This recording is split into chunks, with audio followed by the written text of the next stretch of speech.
아멘. 우리 하나님 말씀 신약 성경입니다. 요한계시록 2장 8절에서 11절의 말씀입니다. 제가 가진 성경은 400페이지에 있습니다. 요한계시록 2장 8절에서 11절 제가 봉독하겠습니다. 서머나 교회의 사자에게 편지하라. 처음이며 마지막이요 죽었다가 살아나신 이가 이르시되 내가 내 환난과 궁핍을 알거니와 실상은 내가 부요한 자니라. 자칭 유대인이라 하는 자들의 비방도 알거니와 실상은 유대인이 아니요 사탄의 회당이라. 너는 장차 받을 고난을 두려워하지 말라. 볼지어다 마귀가 장차 너희 가운데에서 몇 사람을 옥에 던져 시험을 받게 하리니 너희가 10일 동안 환난을 받으리라. 내가 죽도록 충성하라. 그리하면 내가 생명의 관을 내게 주리라. 귀 있는 자는 성령이 교회들에게 하시는 말씀을 들을지어다. 이기는 자는 둘째 사망의 해를 받지 아니하리라. 아멘. 환난과 궁핍의 교회라고 하는 제목 가지고 말씀 증거하겠습니다. 하필이면 교회가 이 환난과 궁핍의 교회일까요? 물론 교회 이름은 아닙니다. 그러나 환난 가운데 있는 교회이고요, 궁핍 가운데 있는 교회입니다. 정말 여러분들께서 문자적으로 이런 것을 기대하지는 않으시겠죠? 분명히 하나님의 역사의 문맥 속에 있는 환난과 궁핍의 내용이 바로 이 교회의 특징이었습니다. 서머나 교회는 빌라델비아 교회와 함께 책망 없이 칭찬과 격려만 들었던 교회로 알려져 있습니다.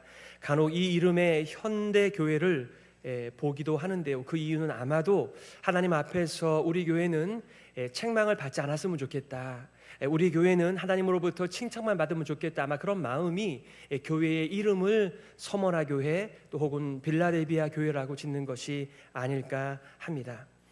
서머나 교회의 머리 대신 그리스도께서 어떤 모습으로 등장하고 계시나요?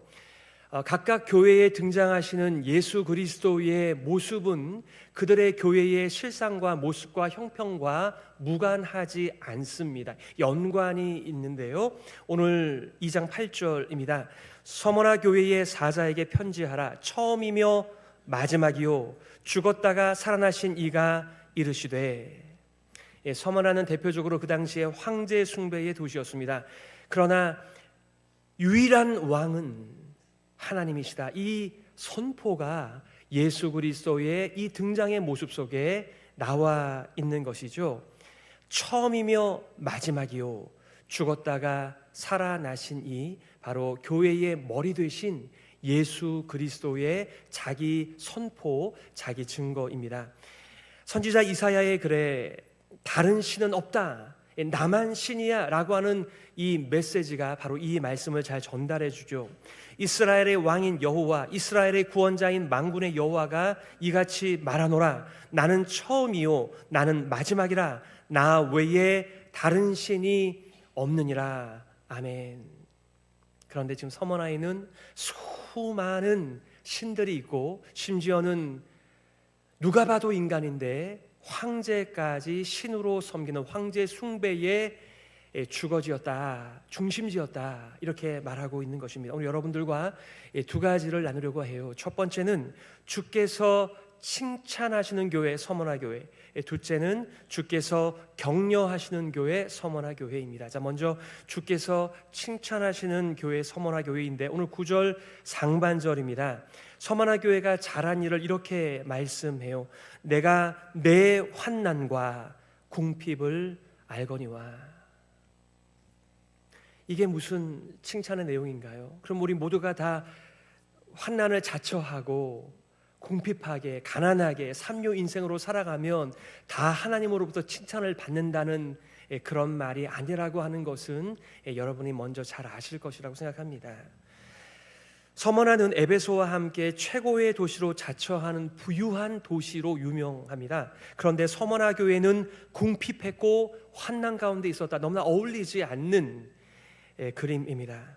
서머나는 황제 숭배의 중심지였습니다. 주변 도시들이 황제 숭배를 할 때 그것을 주관하는 도시가 바로 이 서머나라고 하는 도시였습니다.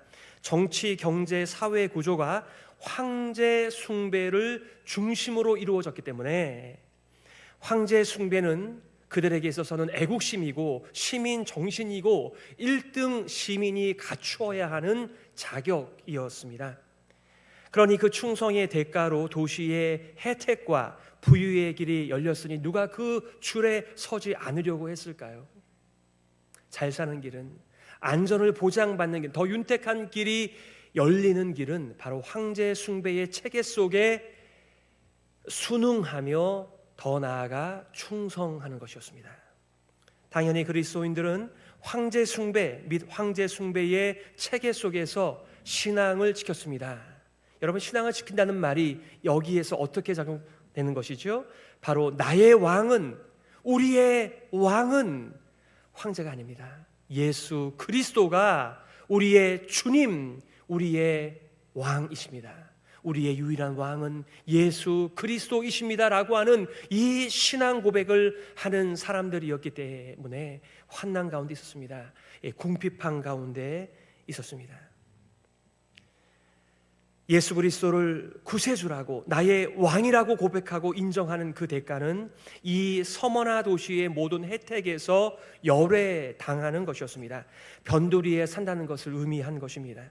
믿음 때문에 선택한 자발적 변두리의 삶, 적어도 이들에게는 그 고난이, 그 가난이, 그 환난이 그들에게 훈장이었어요. 그들의 정체성이었습니다. 내가 이들과 같이 황제를 숭배하는 황제의 종들이 아니라 황제의 백성이 아니라 나는 하늘에 속한 그리스도의 백성입니다. 우리는 그리스도가 왕이라고 고백하는 또 다른 새 인류입니다. 바로 이것이 그들의 정체성, 그들의 이름이었습니다. 환난과 궁핍 여기서 그치지 않았고 유대인들의 지속적인 고소가 줄을 이었습니다. 오늘 9절 하반절에 실상은 내가 부요한 자니라, 자칭 유대인이라 하는 자들의 비방도 알거니와 실상은 유대인이 아니요 사탄의 회당이라. 얼마나 그럴듯한 회당이 이 서머나 지역에 있었을까요? 유대인들의 모임 장소입니다. 성전을 대신하여 이 회당을 중심으로 그들의 믿음을 지키는, 하나님을 섬기는 장소 회당이었으나 처음이요 나중이신, 죽었다가 살아나신 부활하신 그리스도의 눈에 비친 이 유명한 서머나 회당은 사탄의 회당이었다, 이렇게 말씀하고 있습니다. 왜 그러셨을까요? 여러분, 유대교는 정치적 야합, 즉 공물을 바치는 것을 대신하여 그래서 황제 숭배를 면제받았습니다. 또한 합법적인 종교라고 인정을 받았습니다. 초기 기독교 출현을 로마는 유대교의 한 분파로 이해하여 유대교의 그늘 아래에 살고 있는 그리스도인들, 그러니 그들도 합법적 종교라고 인정하였던 것입니다. 핍박하지 않았습니다. 그러나 이제는 스스로 유대교가 그리스도교는 우리와 다르다, 그리스도인 떼어내기를 적극적으로 행하였던 것입니다. 그러니 양쪽에서 유대교를 통하여 핍박을 받으며 로마를 통하여 핍박을 받는 바로 곰핍의 교회, 서머나 교회였습니다. 유대인들은 적극적으로 그리스도인들을 거절하였습니다. 같은 편 아니라고 주장하였습니다. 실제로 같은 편 아닙니다. 그리고 고소하고 비방했습니다. 제가 1992년도 결혼 바로 직전에 이스라엘 모샤브 라귀시에서 집단 농장에서 우리 친구들과 함께 일을 한 적이 있습니다. 저는 그때까지만 해도 아주 순진한 생각을 가지고 있어서 유대인들은 우리 그리스도인들과 친한 사이다 몰랐습니다. 그러면 제가 크리스찬이라고 하는 것을 밝히지 않았을 텐데 크리스찬이라고 밝혔다가 더 많은 불이익을 받으며 나중에서야 그 이유를 알게 되었습니다.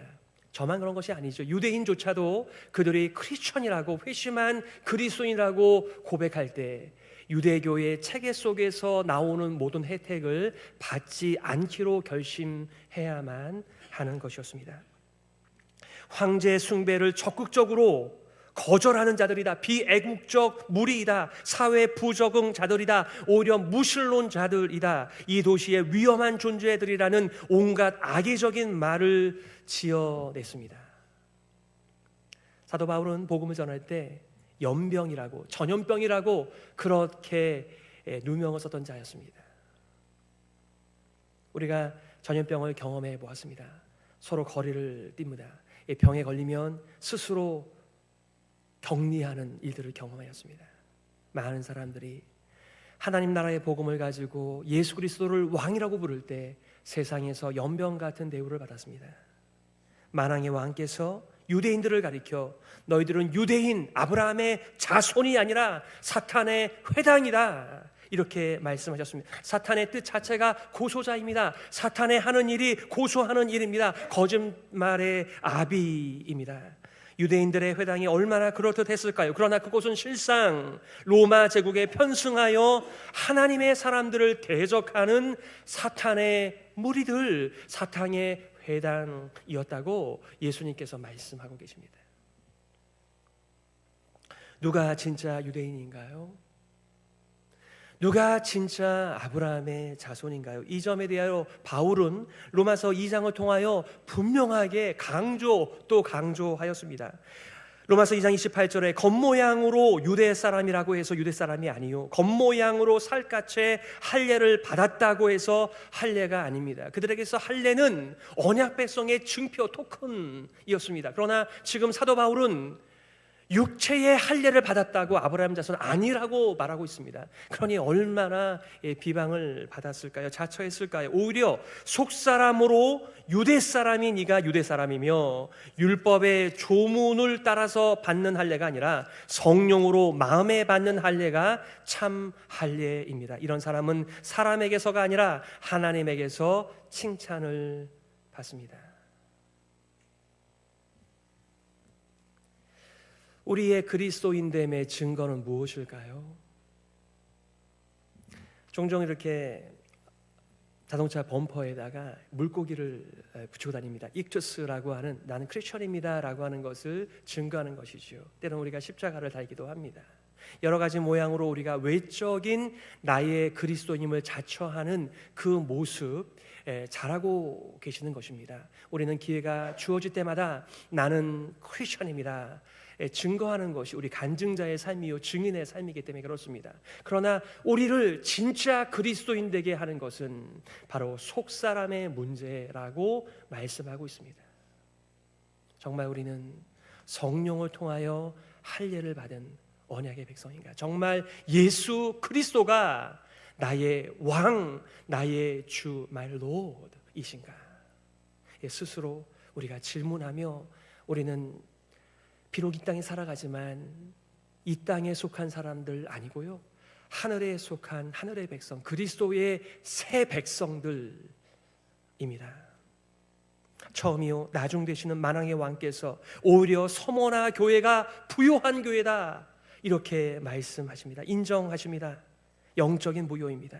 하나님과의 관계에서의 부요입니다. 인생의 한순간이 아닌 영원부터 영원까지의 가치 속에서 바라보는 서머나 교회는 부요한 교회였습니다. 사실 유대인들은 그들의 부요는 하나님의 복을 통하여 온다라고 생각했습니다. 그러니 상대적으로 부요하지 않은 사람들, 인생의 삼류 인생, 견돌이 인생은 하나님의 저주를 받은 사람들이죠. 그러나 그렇게 인생을 단순하게 바라보면서 부를 축적하고 부를 자랑하는 인생들에 대하여 오히려 서머나 교회는 환난과 곰피 가난 가운데 있지만 오히려 부요한 교회라고 처음이요 나중 되신 교회의 머리 되신 주님께서 말씀하며 인정하며 칭찬하고 계시는 것이죠. 자, 두 번째는 주께서 격려하시는 교회, 서머나 교회였습니다.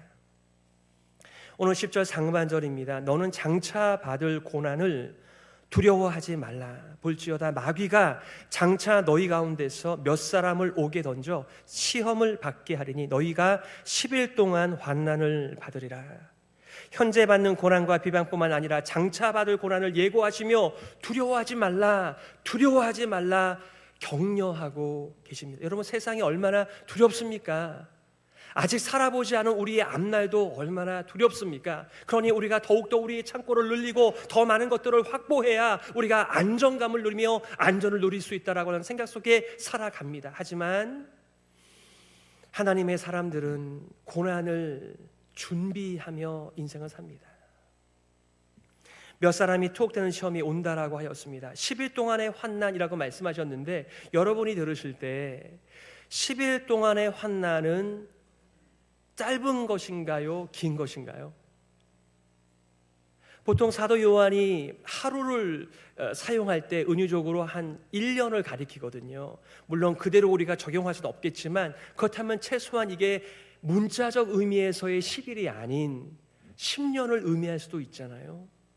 그러니 이것을 우리가 어떻게 10일이 짧으니까 10일만 견뎌 이렇게 말할 수 있겠어요? 한 가지 분명한 건 있습니다. 이 고난이 영원하지 않다는 것입니다. 고난의 끝이 있다는 말씀을 열흘 동안의 시험이 있다 이렇게 말씀하셨어요. 분명한 것은 환난의 끝이 있다는 것입니다. 고난의 끝이 보이지 않을 때 우리는 더 절망적인 인생을 살아가는데, 예수 그리스도께서 고난이 닥치지만은, 몇 사람이 옥에 갇히지만은, 인생의 제한된 인생을 살아가겠지만은 그 고난의 끝이 있다 말씀하십니다. 그동안 받았던 고난도, 수모도, 비난도, 현재의 고난도 버거웠을 텐데 장차 받을 고난까지 예수님께서 말씀하실 때 참 저들이 힘들었겠다 이런 마음이 먼저 듭니다. 하지만 오히려 고난을 통하여, 비난은 받음을 통하여 그들의 선명한 정체성이 드러나며 내가 어떤 나라에 속해 있는지, 누구에게 속한 사람들인지가 드러나는 시간이기에 이들은 복된 사람들이었습니다. 이미 예수님께서는 마태복음 10장에서 제자들에게 이렇게 말씀하셨어요. 몸은 죽여도 영혼은 능히 죽이지 못하는 자들을 두려워하지 말고 오직 몸과 영혼을 능히 지옥에 멸하실 수 있는 이를 두려워하라. 우리는 종종 눈이 어두워져서 두려워하지 않을 대상을 두려워하면서 그 앞에서 어쩔 줄 몰라 합니다. 그리고 정작 두려워해야 분 앞에서는 두려움을 잊고 살아가지 않나요?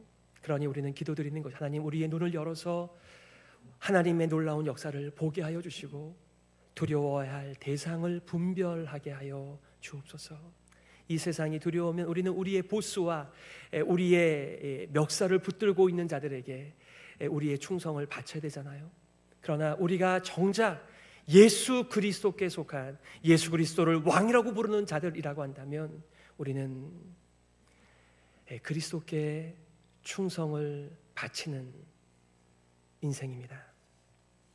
계속해서 끝까지 신실하라라고 격려하고 계십니다. 오늘 10절 하반절, 내가 죽도록 충성하라 그리하면 내가 생명의 관을 내게 주리라. 유대교는 하나님께 충성하는 모습을 갖췄지만 그들의 회당이 그것을 증거하고 있었으나 실상은 황제 숭배와 자기 배를 숭배하는 자들이었다고 그리스도께서 밝히고 계십니다.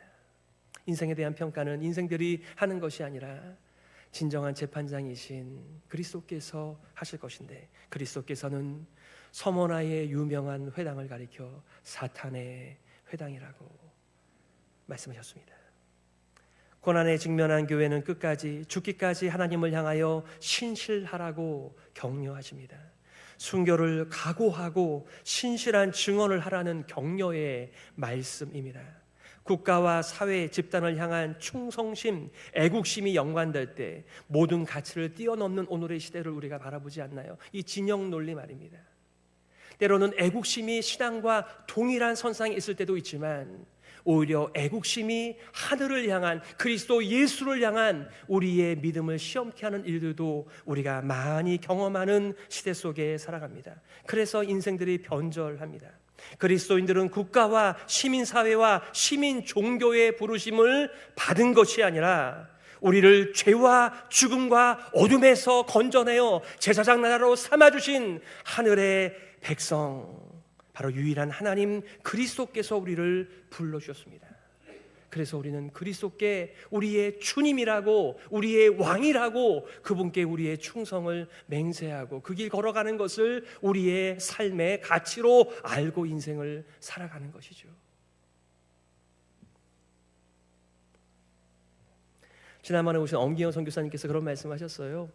한때는 한국 회사에 다니는 것이 얼마나 큰 자긍심이었는지 모른다고 이렇게 말씀하시더군요. 그리고 이렇게 상하이의 그 많은 주재원들이 중국인들의 가정부를 통하여서 도움을 받았다라고 얘기했습니다. 그런데 이게 전세가 역전이 돼서요, 이제는 자신이 중국인 회사에 다니고 있다는 것이 그들에게는 훈장과 같이 커다란 자부심으로 바뀌는 세대를 경험했다, 이렇게 말씀합니다. 여러분, 무엇이 우리들의 자부심일까요? 무엇이 우리들의 삶의 선한 증거가 될까요? 오늘 11절에 귀 있는 자는 성령이 교회들에게 하시는 말씀을 들을지어다. 이기는 자는 둘째 사망의 해를 받지 아니하리라. 우리 모두는 다 첫째 사망 가운데 놓여 있는 사람입니다. 안 죽는 사람이 없습니다. 다 죽습니다. 그런데 성령께서 서머나 교회에만 말씀하신 것이 아니라 오늘 우리들에게도 말씀하시는 이 말씀을 듣고 그리스도께 끝까지 신실하게 충성한다면 바로 둘째 사망의 해를 받지 아니한다. 여기서 둘째 사망은 영원한 사망, 영원한 하나님으로부터의 버림받음을 얘기하는 것인데, 우리가 끝까지 그리스도께 충성하였으니 생명의 면류관을 받게 되는 것입니다. 여러분, 서머나는 이 절벽 위에 도시가 있어서요, 전 가보지 못했습니다만 이렇게 멀리서 보면 마치 면류관 같이 보인대요. 아마 그런 것을 이렇게 워드플레이 하시는 것이겠죠. 내용적으로 그들은 서머나의 충성함으로 혜택을 누릴 것인가, 아니면은 하늘의 왕께 충성함으로 이 혜택을 거절한 채 살 것인가의 질문 앞에 믿음을 선택하였습니다. 그리고 하나님으로부터 생명의 면류관을 약속받는 것입니다. 우리도 마찬가지죠.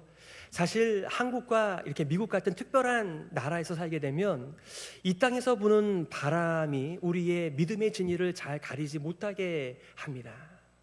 여기서는 정말 마음만 먹으면 얼마든지 자신이 원하는 시간에 자신이 원하는 형태의 예배를 얼마든지 드릴 수 있는 이러한 곳에서는 예배를 드린다고 해서 우리의 믿음이 정말 그리스도께 충성한다, 맹세를 다짐한다라고 볼 수 없는 이런 특별한 나라의 경험 속에 살아갑니다.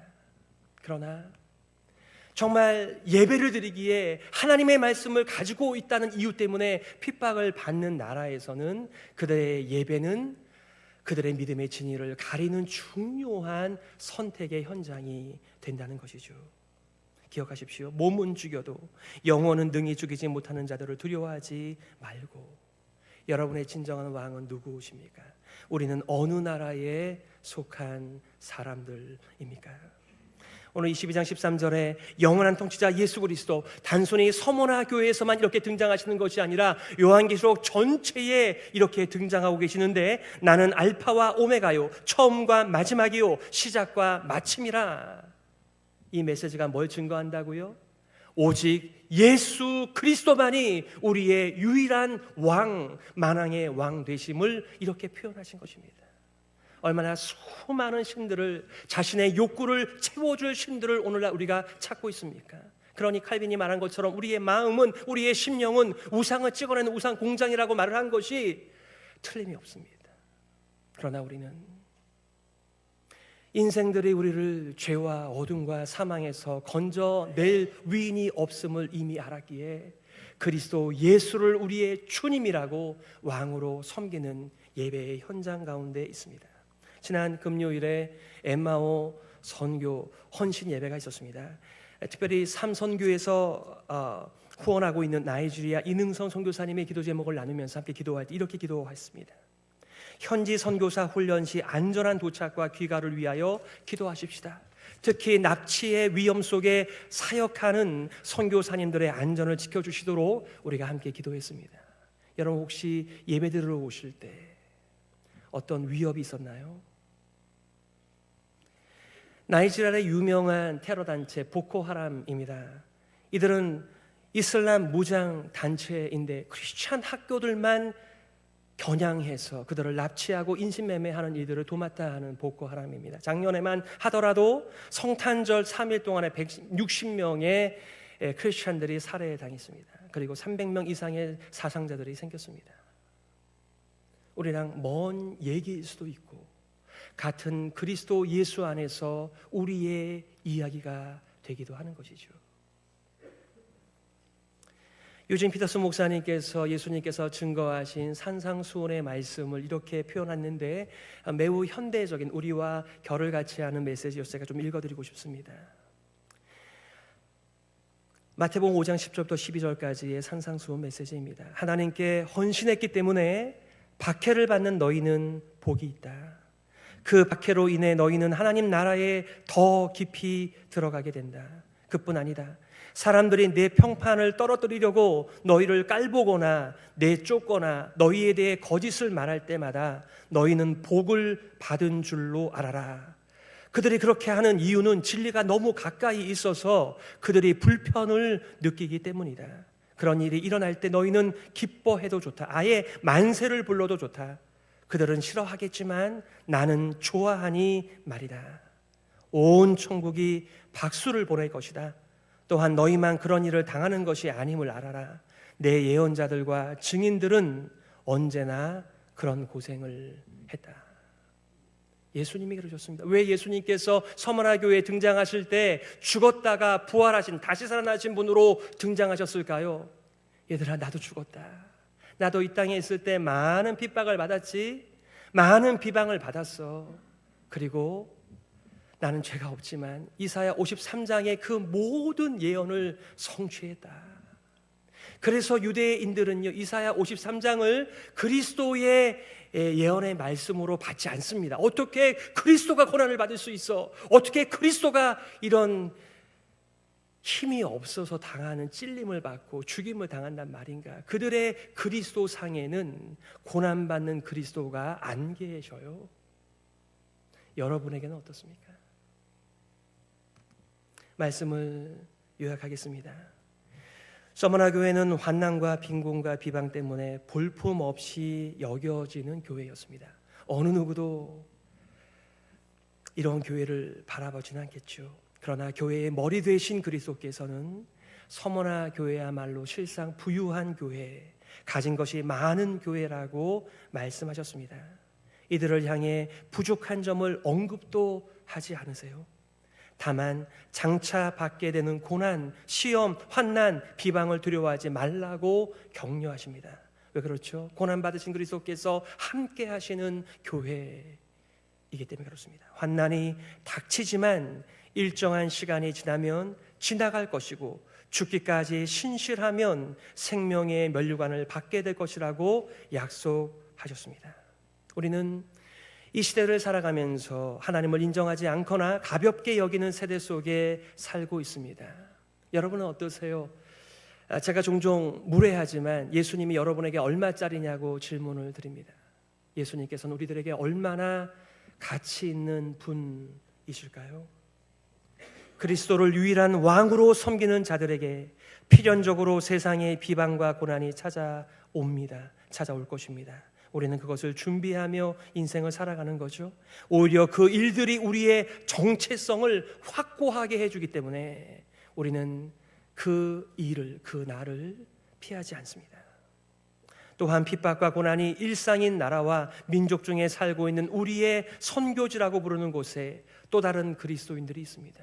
그래서 우리가 마음을 거기에 두고 함께 기도하면서 없는 살림을 쪼개어 그들과 함께 후원을 하며 마음을 같이 하며 고난받는 교회에 우리의 마음을 드리고 있는 것이죠. 사랑하는 성도 여러분, 부디 이 시대의 정신과 바람에 마음을 빼앗기지 말고 우리의 진정한 왕 되신 예수 그리스도께 충성 끝까지 신실하시기를 바랍니다. 왜냐하면 이들이야말로 진짜 실상 부유한 자들이기, 여러분들도 부유한 자의 삶을 살아가시기를 바랍니다. 생명의 면류관의 약속 아래 오늘도 넘치는 생명력으로 주 예수 그리스도의 주 되심을 선포하시면서 누리시는 여러분의 모든 삶이 되시기를 예수 그리스도의 이름으로 축복합니다. 아멘. 우리 시간의 말씀을 기억하면서요, 이렇게 함께 기도했으면 좋겠습니다. 하나님의 우리의 유일한 왕이십니다. 주 예수 그리스도가 우리의 유일한 왕이십니다. 끝까지 주님께 충성하게 신실하게 하여 주시옵소서. 우리의 인생 속에 비방과 고난이 찾아올 때 피하지 않게 하여 주시고, 특별히 고난 중에 있는 자들과 함께 하게 하여 주옵소서. 우리 말씀을 기억하면서요, 함께 기도하며 나아가겠습니다.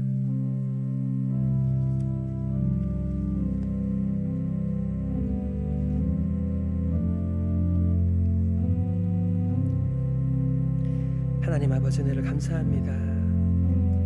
우리가 십자가를 붙들고 살아갑니다. 그 십자가가 얼마나 흉측한 십자가인지를 알게 하여 주옵소서. 그리고 하나님을 거절하는 이 세대 속에서 우리가 어디에 줄을 서야 하는지도 분별하게 하여 주옵소서. 두려워할 자를 두려워하면서 두려워하지 않을 자들을 두려워하지 않으며 담대하게 세상 이기는 그리스도의 백성, 그리스도의 새 인류, 하나님의 백성 되게 하여 주시옵소서. 특별히 이 시간에 어려움 가운데 있는 사랑하는 교우들을 위해서 기도합니다. 핍박 가운데 있는, 비방 가운데 있는 민족과 열방들을 위해서 간구합니다. 우리가 마음을 같이하여 그들과 더불어서 주님의 오실 날을 고대하면서 주님의 완전한 통치가 임하는 그날까지 이 믿음의 여정을 격려하며 걸어가게 하여 주옵소서. 하나님 아버지, 은혜를 참 감사합니다. 우리의 눈을 열어주셔서 정말 우리가 두려워해야 할 자를 분별하게 하여 주시고, 그리스도 예수를 우리의 주님이라고 왕이라고 고백하며 우리의 충성을 바칠 수 있도록 인도하여 주시니 감사합니다. 이 시간에 주님의 존전에 나와왔습니다.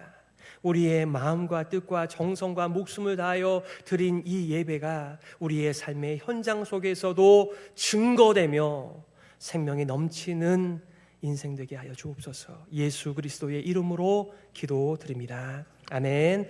우리 일어서셔서